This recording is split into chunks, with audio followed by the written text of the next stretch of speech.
Hey, what's up? John Sonmez here. So today I've got a book review for you, and this book is a book that was recommended to me. It's called Letting Go. It's by David R. Hawkins. Okay, you can check it out here. And this was an interesting book, to say the least. Very, very interesting. The basic concept, the basic premise of the book is that in dealing with like emotions, the important thing to do is to essentially experience them but then let them go. This is a concept that I've been familiar with for a while, something that if you talk to Tony Robbins, if you listen to a lot of his material, especially his newer material, it very much echoes this. It's this idea of almost like you feel the thing, you see it, you you acknowledge it, you accept that it exists, this anger, right? It's like observing yourself experiencing this, and then you're letting it go. You're not allowing it to manifest, to stay with you, you're not suppressing it, you're not expressing it, you're just accepting it, seeing it happen, and then surrendering, letting it go, right? Which is hard. And it also applies to just like everything in life, right? To basically to be in a state of surrender or acceptance where you are just basically allowing whatever exists to exist, not fighting it. Okay, it doesn't mean that you don't have a purpose or a drive, but it means that you're just accepting everything, right? Accepting what is, and then letting it go, not creating an attachment, not creating a desired outcome, letting these things happen, letting things go, which I think is a really powerful concept. I think it's really important to understand this in life. I did another book review on a book called Radical Acceptance. Very similar concept, right? These concepts I think you'll find echoed throughout history, throughout a lot of Eastern philosophy and teachings, and even the Stoics, right? The best way to deal with emotions or being human is to accept them, not to deny them, not to try to fight them, right? You know, if you have a problem with anger, you're not going to solve that by trying not to get angry, and you're not going to solve that by expressing your anger, and you're not going to solve that by suppressing your anger.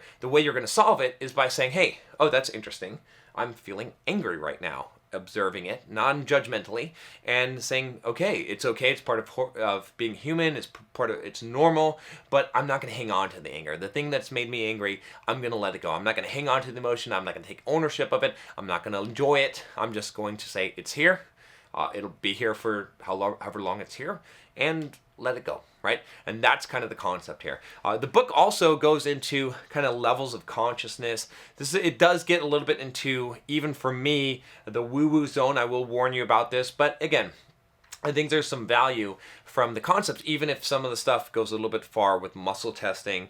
I'm not a big fan of the whole muscle testing thing. I think there's some validity to it, but it does sound like a lot of hocus pocus to some degree to me. And then like he's got these levels of consciousness, which make a lot of sense. Again, not scientifically proven, even though some of the book would try to indicate that, but they make sense, rising in levels of awareness from like the lowest levels of consciousness being like apathy or guilt or shame, right, to anger, right, where you're actually doing something about it, to confidence, and I think to like acceptance, and then where does it go from there, like love, and like so, and these higher levels of consciousness where you're operating at a higher level that is going to be much more effective in life, right? So there's some stories in there that are kind of, I'm not so sure about him healing his own vision, right, kind of by believing and stuff like that, that I'm not quite so sure that I'm buying. I'm not like completely saying it's not possible, but they seem like they're stretched a little bit to me.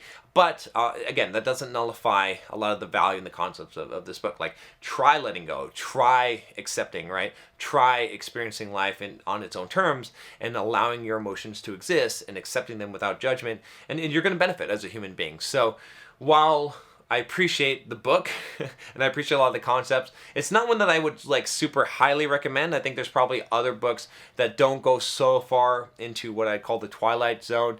If you can handle that, okay, and you're not going to quote drink the Kool-Aid and you're not going to like become super skeptical of the other ideas, then this would be a good book for you. But in general, because of that nature of it, it's hard for me to recommend it because I'm not going to be able to get behind it 100% and say, yes, I agree with all of this stuff. But like I said, there's some value from it. So check it out at your own peril or whatever. Again, I think it's good.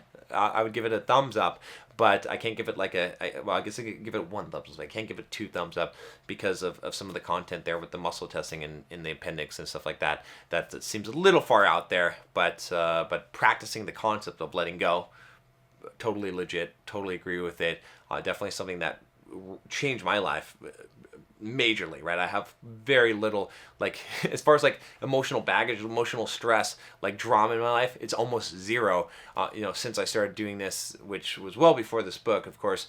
But I would say, like, yeah, it's a decent book for sure. Check it out. I'll talk to you next time. Take care.